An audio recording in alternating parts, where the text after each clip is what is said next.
ফের পুলিশের জালে ধরা পড়ল এক মহিলা বাংলাদেশি অনুপ্রবেশকারী। পুলিশ সূত্রে খবর, এদিন নদিয়ার তাহেরপুর থানার পুলিশ গোপন সূত্রে জানতে পারে মাহফুজা খাতুন নামে এক বাংলাদেশি বাতকুল্লা স্টেশন সংলগ্ন এলাকায় রয়েছে।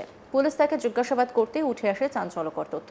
পুলিশের কাছে ওই বাংলাদেশি নাগরিক স্বীকার করে নেয় তিনি দিন কয়েক আগে ভারতের ভূখণ্ডে প্রবেশ করে এক দালালের সহায়তায়। তবে কবে কি উদ্দেশ্যে ভারতে এসেছে সেটা এখনো পর্যন্ত স্পষ্ট করেনি পুলিশের কাছে। মঙ্গলবার 17 জুন ধৃতর বিরুদ্ধে প্রাসঙ্গিক মামলা রুজু তোলা হয় রানাঘাট বিচার বিভাগীয় আদালতে। অন্যদিকে পুলিশ তদন্ত করে দেখছে আরও বাংলাদেশি ওই এলাকায় রয়েছে কিনা। পাশাপাশি দালালের খোঁজে তল্লাশি চালাচ্ছে তাহেরপুর থানার পুলিশ। উল্লেখ্য, প্রায় প্রতিদিনই বিভিন্ন সীমান্তবর্তী থানা এলাকাগুলো থেকে বাংলাদেশ অনুপ্রবেশকারী এবং ভারতীয় দালাল গ্রেপ্তার হচ্ছে। তাদের কাছ থেকে দেখা যাচ্ছে বিভিন্ন নথিপত্র উদ্ধার হচ্ছে, আর সেই নথিগুলো মূলত ভারত থেকেই অবৈধভাবে তৈরি করা হচ্ছে। সেখানেই প্রশ্ন আসছে, কিভাবে একজন বাংলাদেশি অবৈধভাবে ভারতে প্রবেশ করে সেখানেই এই নথিগুলো তৈরি করতে পারছে।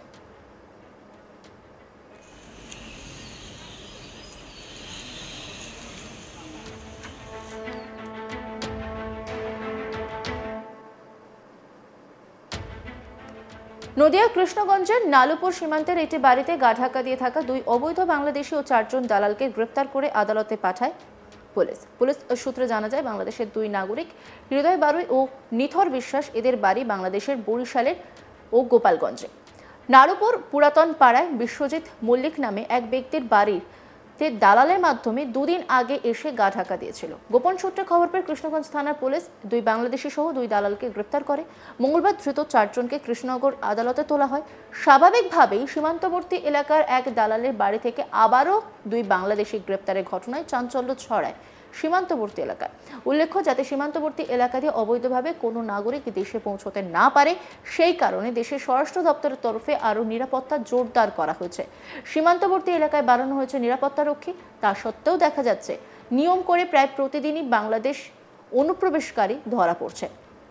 যদিও একাংশের দাবি এরা অনেক আগে থেকেই ভারতে প্রবেশ করেছিল এবং অবৈধভাবে নথিপত্র বানিয়ে বিভিন্ন জায়গায় কর্মসূত্রে থাকত।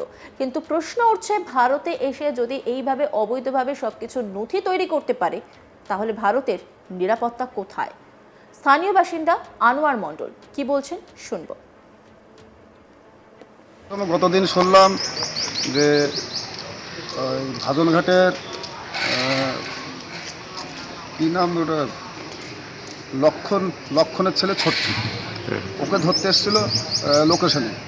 আসার ফলে রোডে ওইখান থেকে লক্ষণের ছেলে দৌড় মারে, তার ফলে এদেরকে উঠিয়ে নিয়ে আসে।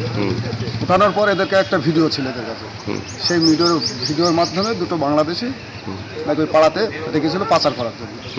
এইটুকু আমি জানি, তার বেশি কিছু জানি না। দুশো পাড়ারই ছিল তো আপনাদের যারা ধরা পড়েছে? সব আমার গ্রামের ছেলে। এরা কি আমার গ্রামের ছেলে, কিন্তু পাড়ার ছেলে না। এই কারবারের মধ্যে কি ব্যস্ত ওরা কাজ করে, এইসব করে কাজ করে, এইসব কারবার ব্যস্ত ওরা? আমরা তো কোনোদিন শুনেও নি, চোখে দেখেও নি, এই প্রথম শুনছি। নাম বলছি, পুটিকাল নাম বললো যে তার মারফত হচ্ছে নির্মল বিশ্বাস নাকি বিশ্বাস বললো। হ্যাঁ, এটা শুনেছি যে নির্মলের ছেলের সুরো এটা দীর্ঘদিন ধরে কারবার করে, কিন্তু আর দুটো করে না। আর দুটো গিয়েছিল হাট করে মিশা, পাড়া প্রতিবেশী যেভাবে মেশে ওইভাবে নয়, ওইখানে গিয়ে। বিজেপি নেতা কি বলছেন শুনবো। বিষয়টি হচ্ছে, জমি দিচ্ছে না রাজ্যের সরকার। মাননীয় মুখ্যমন্ত্রী মমতা বন্দ্যোপাধ্যায় তিনি সীমান্তে বিএসএফকে জমি দিচ্ছে না, তার ফলে কাঁটাতার দেওয়া যাচ্ছে না বা প্রাচীর নির্মাণ করা যাচ্ছে না, বেড়া দেওয়া যাচ্ছে না। ফলে অবৈধভাবে রোহিঙ্গারাই হচ্ছে আমাদের ভারতবর্ষে তারা চলে আসছে এবং এসে এখানে তৃণমূলের ভোট ব্যাংকে পরিপুষ্ট করছে এবং তৃণমূলের হয়ে ভোট করছে, ভোট লুট করছে, রিগিং করছে, ছাপ্পা করছে, দাঙ্গাবাজি করছে। এই রোহিঙ্গাদের আটকাতে গেলে রাজ্য সরকারকে হেল্প করতে হবে, সেটা করছে না। তার ফলেই এই রোহিঙ্গাদের দৌরাত্ম্য বাড়ছে সারা পশ্চিমবঙ্গে। ফলে পশ্চিমবঙ্গে আগামী দিনে হিন্দুরা থাকতে পারবে কিনা সেটা সন্দেহের বাতাবরণ তৈরি হয়েছে। এবং দেখতে পাচ্ছেন শামশেরগঞ্জে যা হচ্ছে, ধুলিয়ানে যা হচ্ছে, গোটা বাংলা জুড়ে যা হচ্ছে, তাই চলবে। পশ্চিমবাংলা 2026 সালের নির্বাচন শুধু নির্বাচন নয়, আমরা তাই বলছি যে এটা হিন্দুদের অস্তিত্ব রক্ষার নির্বাচন। যদি পশ্চিমবাংলায় বিজেপি সরকার গঠন করতে পারে, হিন্দুদের সরকার তৈরি করতে পারে, তাহলে এই সমস্যার সমাধান হবে। নচেত রোহিঙ্গাদের হাতে হিন্দুদের আক্রান্ত হতে হবে, বাড়িঘর ছাড়া হতে হবে। না এখানে এসে কিভাবে জাল passport, voter card, PAN card, Aadhaar card করে ফেলছে, এই চক্রটা কি পুলিশ ধরতে পারছে না? এটা তো পুলিশের কাজ।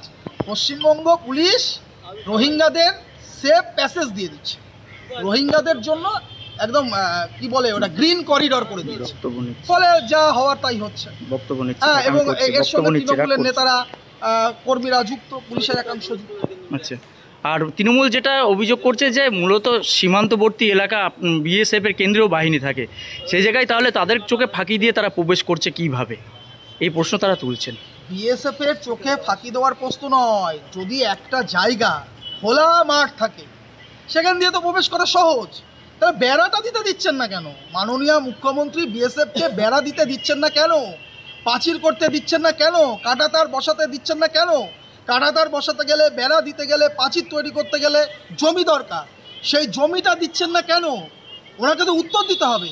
আসলে রোহিঙ্গাদের জন্য গ্রিন করিডর তৈরি করতে চাইছে।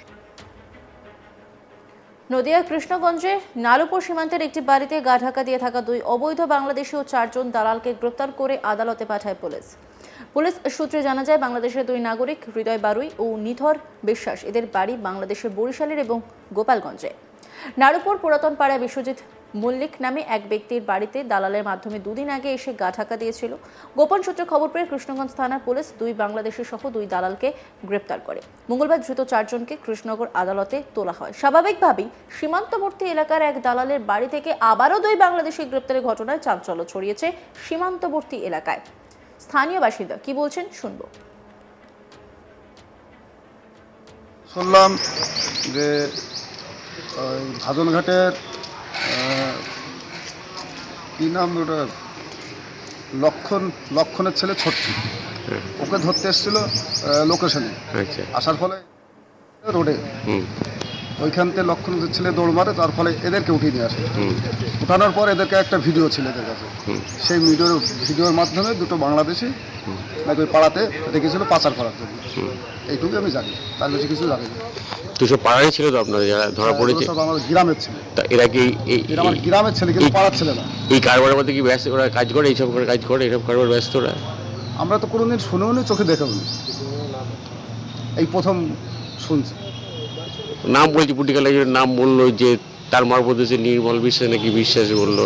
হ্যাঁ, এটা শুনেছি যে নির্মলের ছেলে সুরো এটা দীর্ঘদিন ধরে কারবার করে, কিন্তু আর 2 করে না। আর 2 গিয়েছিল হট করে মিশা, পাড়া প্রতিবেশী যেভাবে মেশে ওইভাবে নয়, ওইখানে গিয়ে।